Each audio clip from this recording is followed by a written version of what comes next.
Welcome back.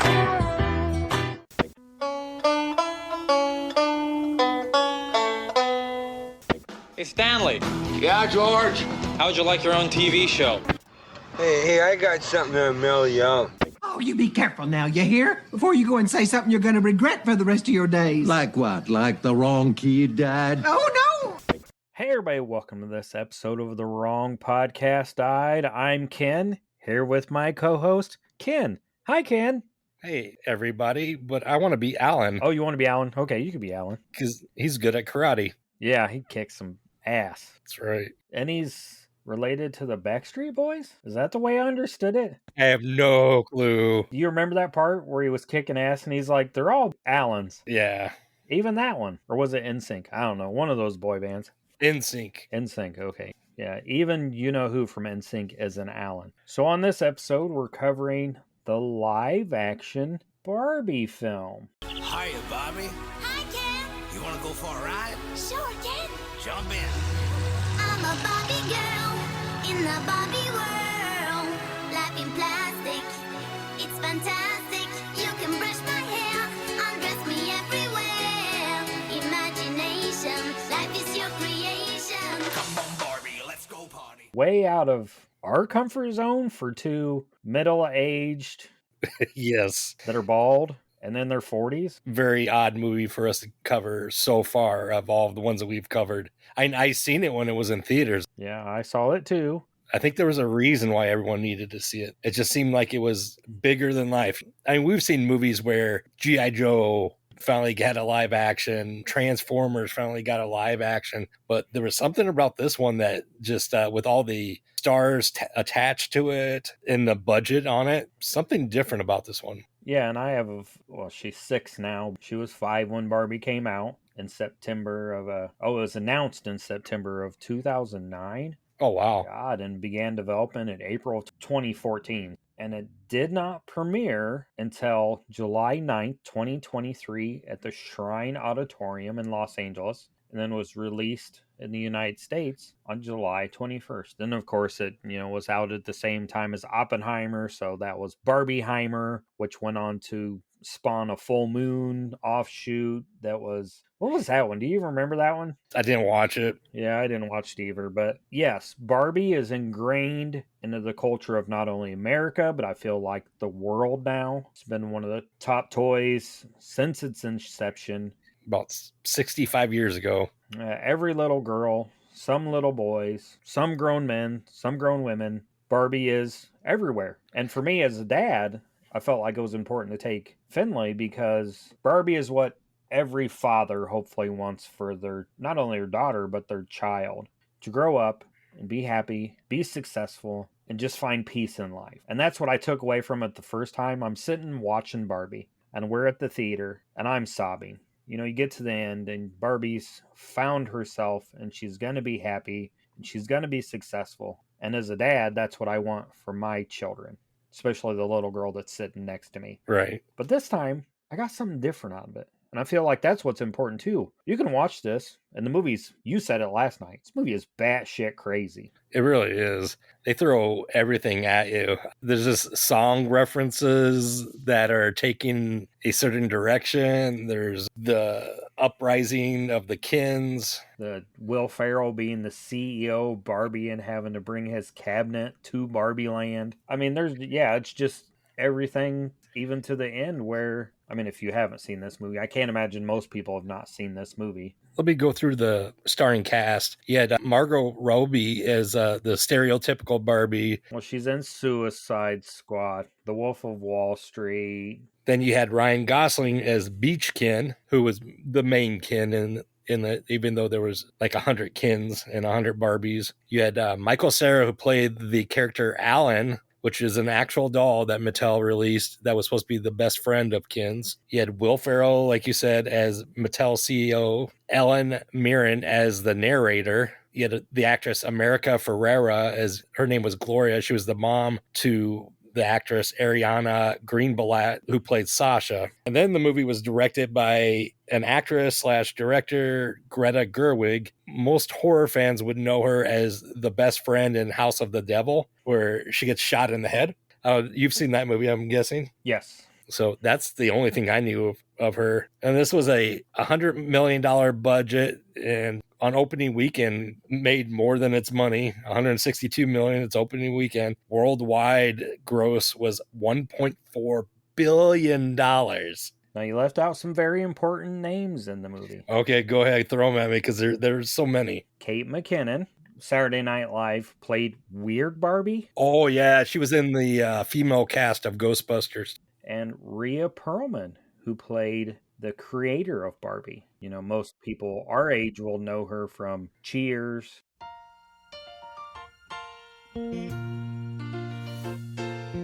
Making your way in the world today takes everything you've got.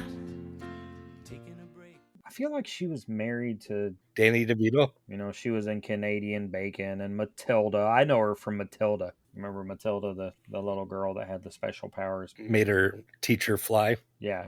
She was great in Matilda. I love Matilda. It's just a fun kids movie. But yeah, just a great cast. With a little sneak peek of that John Cena as a merman, or He's starting to show up in some fun stuff. I keep seeing clips of this movie he's in where he sings and he's like Alice Cooper and then he's Billy Idol, and I need to just check the movie out. It looks like it would be one of them stupid fart joke movies, but I would watch it. And yeah, this movie went on to make a ton of money, the highest grossing film of 2023, the highest grossing film ever released by Warner Brothers, the 14th highest grossing film of all time at its release, named one of the top 10 films in 2023 by the National Board of Review and the American Film Institute, 8 Academy Awards, including Best Picture nominations, winner of Best Original Song for What Was I Made For, won a Golden Globe, and Barbie was awarded a Golden Globe for cinematic and box office achievement. Just one of those movies that I feel like in 50 years, people will still be like, Barbie, one of the best. I feel like it's a comedy, but also a drama at the same time. definitely both. And for a parent, some stuff that kids won't get, but you get. So the film starts. It's Barbie. She lives in Barbie Land, which is ran by Barbies, all females. Kens are kind of like The background almost. They interact with them, but that's it. there's some commentary on American society, where in American society it's mostly ran by men, and women are kind of like Kens in Barbie Land. They're kind of like in the background, and Barbies can do whatever they want. And in American society and most of the civilized world, men run everything. So there's that commentary, but Barbie ends up having her feet go flat. Yeah, she starts having thoughts too, of just random thoughts of death. Something's wrong and she's not sure why. So she has to go and find a weird Barbie to maybe get some answers to those questions. And the weird Barbie's played by Kate McKinnon, and she's the weird Barbie because she was played with too hard. Yeah, her hair was butchered. Was something burnt too? Something like that. Yeah, her dog poops all over the floor. She's got some of the other Barbies that were discontinued live in her house. What was the one male Barbie? Earring Barbie. Yeah, magic earring or Ken or something. And then there was Sugar Daddy Ken. Sugar Daddy Ken. But he was a sugar daddy to his dog or something. But his dog's name was Sugar. He was Sugar's daddy. So Weird Barbie tells Barbie that she'll have to go to the real world and find the child or the person that's having these thoughts and fix it. So Barbie travels. Well, Ken surprises her and he goes with. And they travel by car and then rocket ship and then RV and then boat, rollerblade, bicycle. Yeah, they get to the real world where the FBI tells Mattel that they're there. I guess this has happened before. Right. And they hunt her down. Well, while they're hunting her down and she's finding herself, Ken finds out that the real world's a patriarchy and ran by men. But at first he thinks it's men on horses. Yeah, he thinks that maybe men and horses rule. So that all happens. They capture Barbie. She escapes. She finds America Ferrera and the daughter. And there's some other stuff happens in between. But then they have to travel back to Barbie because Ken's already traveled back there and he's taken it to Kingdom. Yeah, I guess, and he takes over Barbie's house and he calls it his Mojo Dojo Casa house. Something like that. No, this is no longer Barbie's dream house. This shall henceforth be known as Ken's Mojo Dojo Casa House. So Barbie and America Ferrera and her daughter show up, but they're like, You can't do this. And stop calling it your Mojo Dojo Casa house. You don't have to say it. Mojo, Dojo, Casa, and house are all the same thing. But it's fun to say. Say it. Mojo, Dojo, Casa, house. So the Kens have all brainwashed the Barbies. So now all the Barbies are their servants, get them beer and rubbing their feet, with Alan having to rub the guy's feet. But the weird Barbie and some of the other Barbies haven't been brainwashed. Yeah, because they have nothing to do with the rest of the Barbies. So it's Barbie's job, unbrainwash the brainwashed Barbies and get Barbie Land back. Which is funny because the way they do it is Gloria, is America Ferrera's character. She has to tell every Barbie basically how to manipulate a Ken and then distract them and stuff. There's a little like secondary messaging because honestly, the Kens are like I said, they're just like a background piece in this world. The main beach Ken, he is tired of it, and that's why he kind of did what he did. Not saying it was right. I'm saying he had a reason for it. He felt like he had no purpose other than to just admire Barbie and Barbie wouldn't give him much attention back. Well, and that's the social commentary part of that. And I feel like that's why some people didn't like this movie. They felt like it was a complete social commentary on how men treat women in our society. And for the most part, as a parent and as a dad of daughters, I see that. And as being a man, I see that. We've all maybe known somebody that's treated somebody like that or had a brother or sister. You know what I mean? Right. And it goes both ways, but I can see where a lot of people would be like, well, I don't like that. They're just bashing men the whole time. But it's fun. And if you watch it in a proper context and you have an open mind, I feel like you can learn from it. And that's what I got the second time watching it. I was like, oh, Ken is he's sad. He had no purpose. Without Barbie, he was nothing. And I feel like a lot of people in relationships feel that way nowadays. Without that other person, they're nothing. And it's important for everybody, whether you're male or female, to have an identity outside of your relationship. That relationship be with another person or with your job or with your family. Don't let those things define you. And that's what Barbie said, I feel like, at the end. Once everything's settled and the Barbies get it back, she says, you're Ken. You're not me, and it's not Barbie and Ken, it's Ken. Well, what about the beach? You're not a beach. That doesn't define you. Nothing defines you. You define yourself. Is that where the line Ken Nuff comes into? Yeah, well, because he sings the song, I'm Just Ken, and I love that song. I was singing it during the movie, and Finley's like, stop singing. But, I feel like male, female, whatever you identify as sexually, anybody can listen to that song. And if you're open-minded, be like, I am enough. Just me. Not my job, not my sexuality, not my relationships. I need to be enough for myself. Right. No matter what anybody else thinks. And that's what I feel like is important outside of that other story of empowerment for females. And that's a lot of what Barbie's about and always has been. That's why they've come up with so many different Barbies with different careers, different looks, whether different ethnic looks. So just they're trying to be inclusive of all women. And hopefully people can watch this and be inclusive of everybody. Like I said, no matter what your race is, your sexual preference, your sexual identity, where you're from, know that you're enough, just who you are.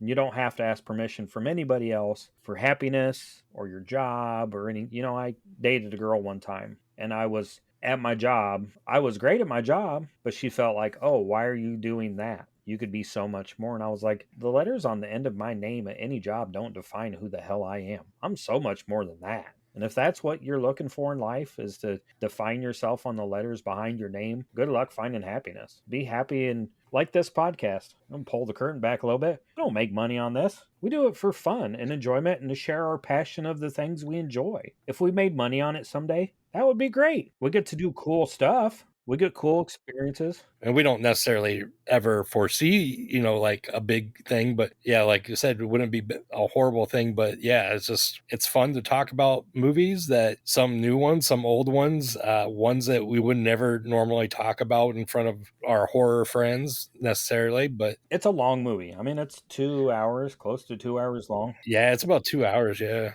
A lot in there. But when you break it down, there's not a lot. There's a lot of filler, a lot of fun stuff, when like the Kens start fighting each other. But there's a lot of underlying messages in it. Yeah, one big one that I picked out, I knew it was in there, was when the Kens take the Barbies to the beach and start singing Matchbox 20's Push. Now, if you were just listening to the lyrics of that and had no frame of reference, you think it's like a man keeping a woman down or maybe even physically abusing a woman, but it really is not. The whole message behind that, I had to look it up because I was pretty sure there was something else, was Rob Thomas, the lead singer of Matchbox 20, wrote about a girlfriend he had in high school who did that to him, would keep him down. And that's what he felt like when he wrote that song. So it was her. And I don't know if they knew that when they put that song in there. I would imagine they knew that, but at the same time, like you said, it goes both ways. Most people are going to listen to that song and think it's about a guy keeping a girl down when he wrote it about someone, a female, keeping him down. But again, in context or out of context, it could be about anything in your life keeping you down, your job, your friends, your family, yourself. I mean, there's a lot of people that could do a lot of amazing things and they just don't step outside of their comfort zone and do it. And I know that's hard. It's taken me 46 years to get up on a stage and be comfortable. I have awful stage fright, but it's taken me a long time to be like, okay, when I get on stage and I'm not scared, that's when I need to worry. Yeah.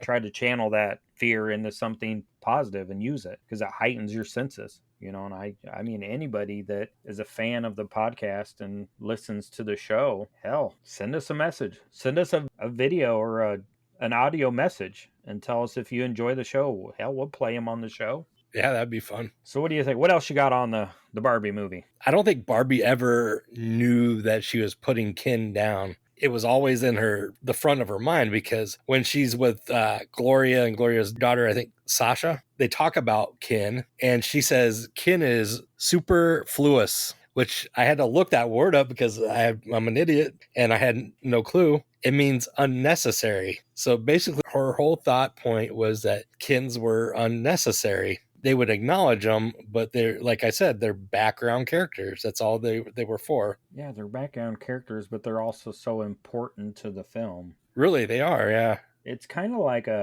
who's the character in Friday the 13th Part 3? What's his name? Shelley? Shelley, yep. Who's a background character, is annoying as shit, but he provides Jason with his mask, which becomes iconic throughout all of horror history and significant. I mean, that's Jason now. You don't think of Jason in Part 2. You think of Jason with his hockey mask that a background character provided. And in this movie, a background character provided kind of the push the new movie need. My favorite song is I'm Just Ken. Doesn't seem to matter what I do, I'm always number 2. I like the song they do at the dance too when they have girls' night. Late 90s was when that song by Aqua, Barbie Girl, they couldn't use the original track to that. They had to have Nicki Minaj and what's her name, Taylor Swift's friend, Ice Spice, re-record it and do a version of it themselves to put it in the movie. Why couldn't they use the original? I don't know if it was just a copyright infringement or what, but they could use the lyrics. How the hell, if you own the rights to that song, you let them use it. Right. Because it shoots up the charts again. I mean, because when Finley saw this movie, she's like, listen to the Barbie song. And that's the song I put on. That's the Barbie song. It's got some inappropriate lyrics in it. But as a child, you don't pick up on those. That's why so many of these like name actors and actresses were in this movie. They actually, a lot of them went to Greta Gerwig to ask, can I have a part in this? Michael Cera, who played Alan, he emailed her. And when she saw his email, she said, hey, here's a link. Let's do a Zoom video. And they talked for hours. That's how he got his part, because he really wanted to be in the movie. I don't know if he knew what he wanted in it, but he wanted to be part of this because he knew what it was going to be. John Cena's management told him not to do this movie. They said it would be bad. And John goes, no, how could this be bad? It's like putting me out there more to a different crowd. I don't know why anybody would not want some part of this movie if they could do it. I mean, this Barbie, since its inception in 59 is when the first Barbie came out. 1959. So 60 years, right? 64 years, yep. Yeah, 64 years Barbie's been around. Or 65. Okay. 65 years Barbie's been around. It's been one of the most significant toys in American history, one of the top sellers every year. Any toy store you walk into, any Walmart, any Target, any mire, you go down an aisle and it starts with Barbie and sometimes it ends with Barbie. Every child, especially little girls, has pretty much owned a Barbie in their lifetime or some kind of Barbie. And that's how the movie starts. Up until Barbie was invented, little girls had baby dolls. And then Barbie came along and changed that. Barbie's been to space and a doctor and a vet and an athlete and the president. So many different careers. Movie after movie after movie. This happens to be the first live action, but you can turn on Netflix or Tubi or any of them and find a Barbie movie that's a cartoon. I mean, Barbie and the fairies, Barbie and the dolphins, Barbie and the Beatles, just everything. Yeah, Mattel definitely wanted to push this, especially in the 90s. That was the prime time to push this as to every facet of entertainment. It just, for some reason, it took that long to get a live action, which was a little odd. Even if it did terrible at the box office, it's still going to be around forever. And have you seen some of the stuff that some of these people are in? And you're like, you think this is going to be bad? Yeah, I just don't see this ever being something that would be a bad idea. No, definitely not. Speaking of other people wanting to be involved, Guns N' Roses guitarist Slash had a part of this too. He played the background guitar in the song I'm Just Ken. Yeah, that backing guitar, that's Slash from Guns N' Roses.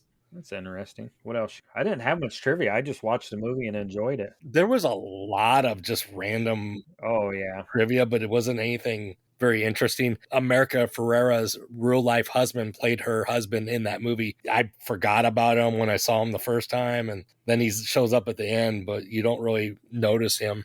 The one thing I thought was funny from a Barbie character, and they bleeped it too, was when towards the end, when the Kens show up again and the President Barbie like swears at him, calls them, I don't remember what she calls them, dipshits or something like that. Yeah, they bleep it out. I can't remember what she calls me either, but yeah, they bleep it out. The beach off scene, that was kind of funny. What was this film rated? PG-13? Yep, PG-13, running at an hour 54 minutes. Which again is interesting because you would think a Barbie movie, they'd want to have it be rated PG, but I think they had to have some adult content. Like the whole beach off scene was like, I'll beat you off. Yeah, if you're gonna beach me off, you're gonna beach him off. And I don't know if kids got it or not, but it was a little humor, I guess, not a little nod to adults. And it's interesting that you find out that Ruth Handler, who was the creator of Barbie, and Barbie was named after her daughter, Barbara, who was the president of Mattel for 30 years, lost Mattel and the Barbie because she didn't pay her taxes. I saw a little bit more about that, and she thought she was just in a few kind of state because at the time she had, I believe, breast cancer, and she thought her mind was just absent, like she was absent-minded of the business, and that might be why she missed something on her taxes or whatever. But yeah, I didn't really see much more. Did you see any of the history of how she came up with Barbie? No, I didn't read too much into it. I did see that she was Woman of the Year by the Los Angeles Times, inducted in the Toy Industry Hall of Fame. In a way, she sort of ripped it off from another company in a sort of way. She got the idea of Barbie from a toy company in West Germany called Bild Lilly Doll. She had purchased one in Europe. That whole line of that company ran from 1955 to 1964 when Mattel eventually, after lawsuits, bought their company from them. It was just a doll similar to Barbie, dark hair, bathing suit, or sometimes dress, very similar. That's where the ideal spawned. She came back and then created it in her way, the way she wanted, which the very first Barbie came out in a zebra print bathing suit, which had to be somewhat wild at the time. Yeah, it was a one piece. It wasn't a two piece. Yep, definitely one. Yeah, interesting. A lot of history if you look into Barbie even outside the movie. But it's cool that they throw that in at the end. That they even got me for tax evasion. They don't hide that fact. No, it's out there. And then it had to be pretty cheap for when they bought that company from the West Germans. They paid only $21,600 for the production rights to it. I think somebody got ripped off a little bit. Yeah, a little bit, especially nowadays. And was that after World War II? Yeah, this is like 64. This is this is after the Korean War. This is going into the Vietnam War, pretty close. So the first 3 years, the doll was very popular. They sold more than 350,000 units. the first year, and then it took them 3 years to recover because they couldn't keep up with the production. They actually had to ship things off to Japan in the 60s to help manufacture the doll. So the Japanese were kind of putting out some of their versions of, like an Asian version of it too. And then Ken was introduced by the Mattel company in 61. He was named after Kenneth Handler, the son of Ruth. His image, though, was based off of Ruth's husband. So she had a tall, good-looking husband? Yeah, because she wasn't very big. She even says that. She's like, I was short and a grandma. These characters have full names. Like Barbie's full name is Barbara Millicent Roberts. Oh, I knew her name was Barbie Roberts. Okay, Millicent is her middle name. All the cartoons that Finley watches, it's Barbie Roberts. All right, well, I wouldn't know that. Ken's full name is Kenneth Sean Carson. Don't know where that came from. Skipper, who's Barbie's sister, is another character in there. She was introduced in 64, so it didn't take them long to start adding characters to this, because the Allen doll was also added in 64, but the Midge doll, who was Barbie's best friend, whose name was Margaret Midge Hadley Sherwood, because she marries Alan, she was actually introduced a year before in 63. But there's so much just random history I never even knew about Barbie. There's been so much too you've had the Barbie cars, like the Corvettes, the muscle cars, basically. You had the Barbie houses, which is the big thing. There's been over 20 dream houses since 1962 when that was first introduced, and it's evolved like crazy. The first house was just cardboard, basically. I wonder is there a Barbie museum? Oh, is there an actual Barbie museum? Wouldn't surprise me. Hell, there's a Barbie expo? Collection of 1,000+ Barbie dolls dressed in bridal and designer wear or inspired by celebrities. That's in Canada. Phoenix Art Museum has a Barbie, a cultural icon exhibition. World of Barbie and at Barbie Dallas. New York City. Museum of Arts and Design presents Barbie the exhibition touring, the Children's Museum of Indianapolis, Barbie and Everything the Experience, New York Times, a Barbie at Barbie, the Museum of London through February 23rd, 2025. Yeah, just everywhere. Those Barbie dream houses, now they're just huge. They come with an elevator. They come with a slide to a pool, several rooms, 3 stories tall. I was actually looking at it at Walmart the other day, but they run for $180. I don't know what the original one cost. I don't think it was probably more than $20. That's just insane. Barbie's everywhere. So what do we think? We want to rate it? Yeah, let's go ahead and give it a rating. You want to go first? You want me to go first? You go first. I'm still thinking this through. I give Barbie 4.5 out of 5 weird Barbies with dogs shitting all over her house. You said 4.5? 4.5 out of 5. Wow. I enjoy this film. Every time I watch this is the 3rd time I've seen it. I sat with Finley and watched it last night. I find something different in it every time. It still has humor to it. I still laugh. I still cry. I think this film's important. I feel like it's film in 50 years will still be important. I just really enjoy it. I know it's not my comfort zone or my wheelhouse because it's not horror. I think this is something I could watch every couple months. I've been going back and forth. I wasn't even sure what my rating was going to be, because there was one point where I was thinking, there's just too much into this movie. Maybe it's just a 2 for me. Then I thought, oh my God, I just watched this again. I've watched it 3 times also. And it was like, there's so much more to it. So I give this a 3.5. Ken is enoughs. Out of 5. So, a 9 and a 7. That averages out to 8. So that's a good rating. Hey, do you know who else plays with dolls?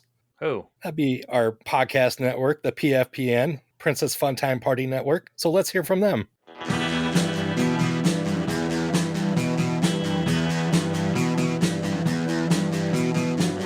You're listening to the Prescribed Films Podcast Network, home to hundreds of hours of free podcast entertainment. The shows on this network all have a common goal, providing you with the best discussions about movies and other forms of entertainment media. The PFPN hopes to fill your earholes with audio joy. Visit our website with links to all the other amazing shows at www.thepfpn.com. Thanks for listening.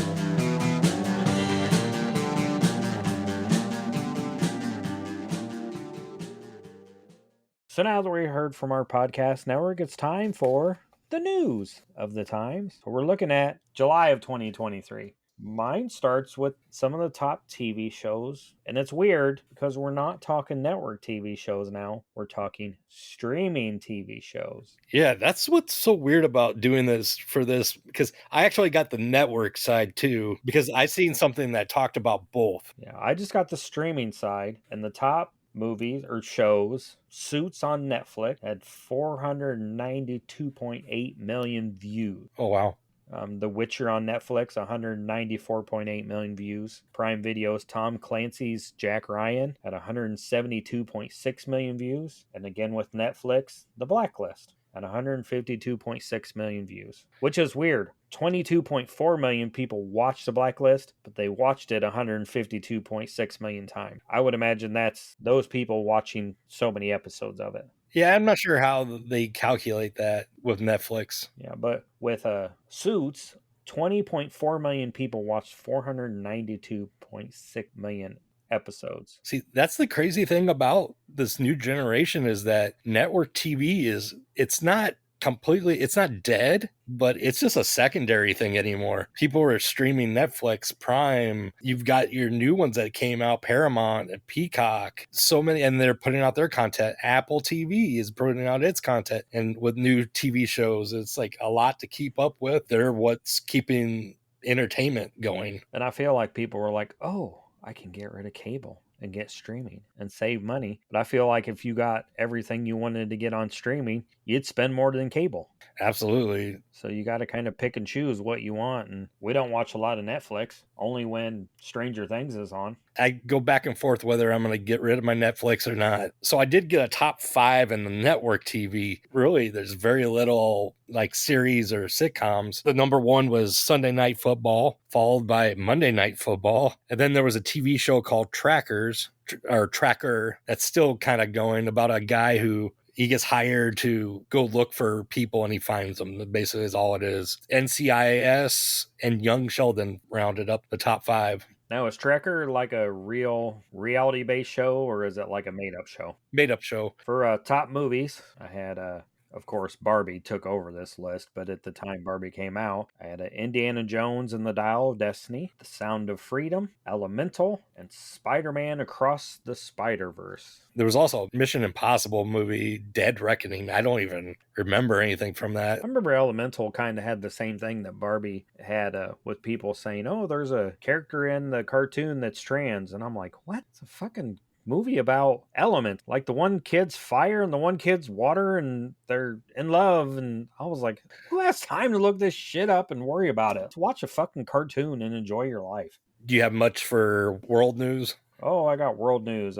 Saturday, July 1st, the Biden administration suffered a huge setback when the Supreme Court handed the president a defeat, blocking a plan to cancel $430 billion in student loan. The move was expected to benefit 43 million Americans and fill his campaign promise. On Friday, July 7th, a gunman from Texas who killed 23 people at a Walmart in 2019 was sentenced to 90 consecutive life sentences in federal prison. Yeah, I remember that because working at Walmart, every time there's a shooting, they have us watch a video. That's the same video every time, but just to keep you updated on what to do in case of an active shooter. It says after federal prosecutors promised they would not seek the death penalty, the 24-year-old pleaded guilty. The shooting is categorized as one of the deadliest mass shootings in the history of the United States. Do you know why he killed people? No, I never heard a reason.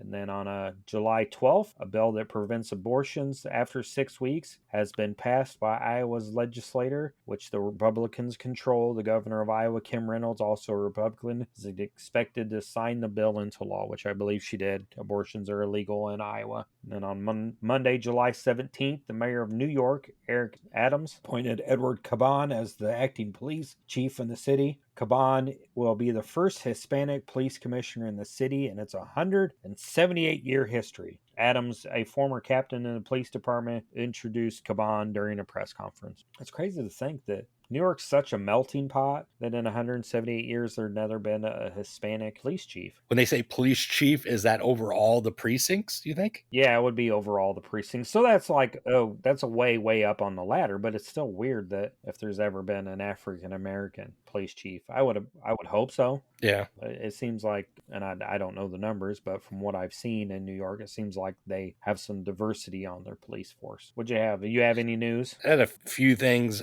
July 23rd, Greece mounts its biggest evacuation. They moved 19,000 tourists and residents out of the path of a wildfire on the island of Rhodes. It was like one of the country's hottest Julys in 50 years. There was wildfires in Algeria also, which on the 24th, the day after, that killed 34 people amid temperatures of 48 degrees Celsius. Now, when we hear that, we don't really calculate that automatically, but that's 118 degrees Fahrenheit. Jesus. So yeah, that's pretty hot. Pretty damn hot. Also on the 24th of July, Justice Department sued Texas over a floating barrier that was installed in the Rio Grande, the one where it was blocking migrants from coming in. They had to remove it. Then there was a dengue fever, which is caused by mosquito outbreak in Bangladesh. They had heavy monsoons this last year, and it claimed more than 170 lives,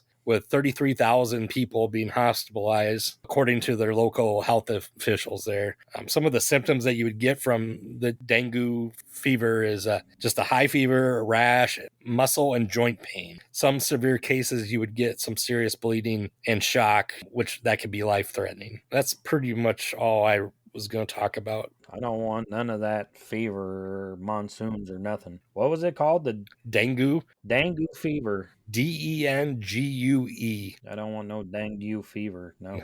Music news. I got Last Night by country singer Morgan Wallen is the year's longest running #1 song on the Hot 100, having spent 16 weeks at the top spot. And I know some people love Morgan Wallen, but the problem I have with him is every time I hear a song, like you'll go on TikTok or you'll go on Instagram or whatever, and you'll have random people singing songs. You ever come across that? Like, oh, there's this guy sits down and plays the guitar. I'm like, oh, that was a really good song. I like it. And I'm like, oh, I wonder who sings it. And then I go back and it's Morgan Wallen. And I'm like, every time, I like the person that's singing it on the internet more than when Morgan Wallen sings it. And I hear he's kind of a douche canoe. Like he'll just like cancel shows like after shows have started because he's drunk. Oh, wow. You know, so I'm like, oh, whatever. I'd never even heard of him until I was looking into that. And then it's topped by Flowers by Miley Cyrus, which is the longest running #1 by a female artist.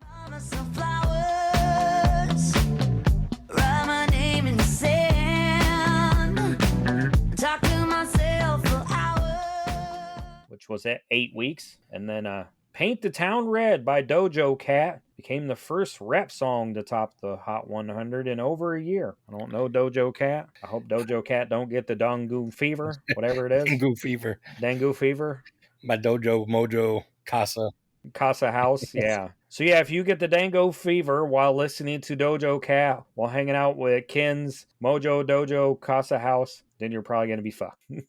You're screwed. You see, there was another song that was in the top ones was an actual remake of a 1990s song, I believe, Fast Car, sung by Luke Combs. I'm trying to think who was it that originally sang it. Tracy Chapman. And I love the original song, and their Luke Combs has grown on me. You get a fast car. I want a ticket to anywhere. Maybe we make a deal.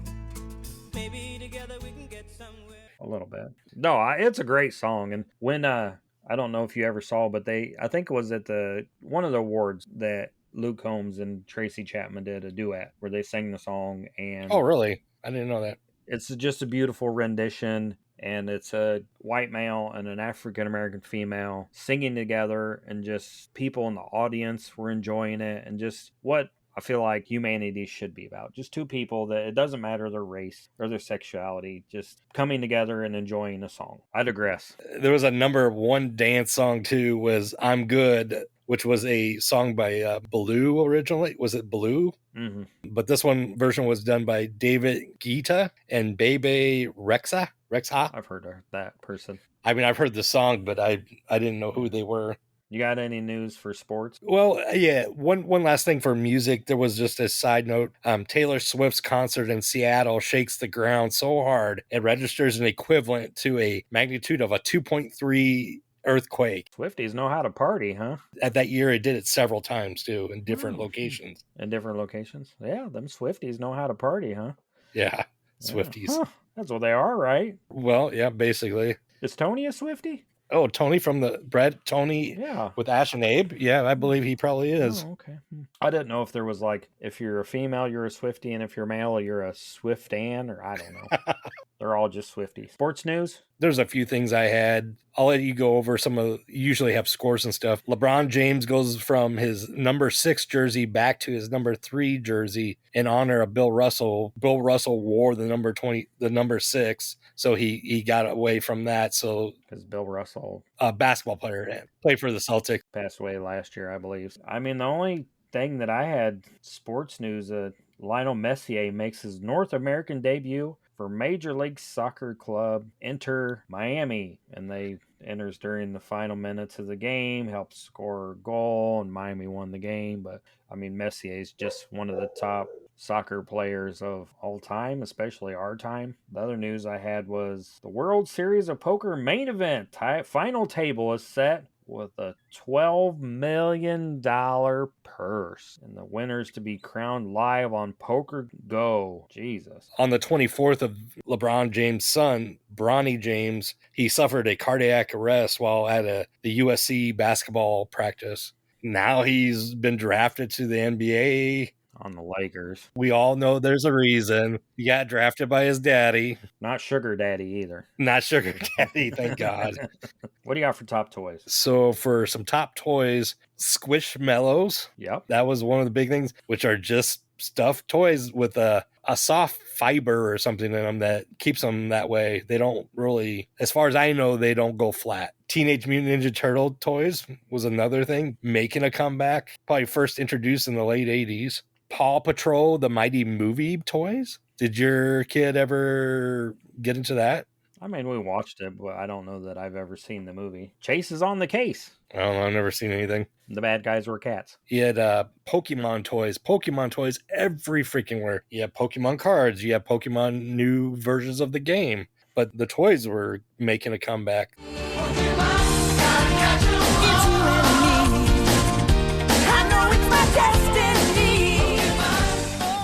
And then the last thing was something called Magic Mixies. You put something in a bottle, like a liquid or something, shake it up, and you would get a doll somehow. The stuff would dissolve and you'd get the doll. Also, some Little Tykes Cozy Coupe was a car for the little kids. And then Monster Jam, the little Monster Jam Hot Wheels cars, which I have a friend, her son loves those.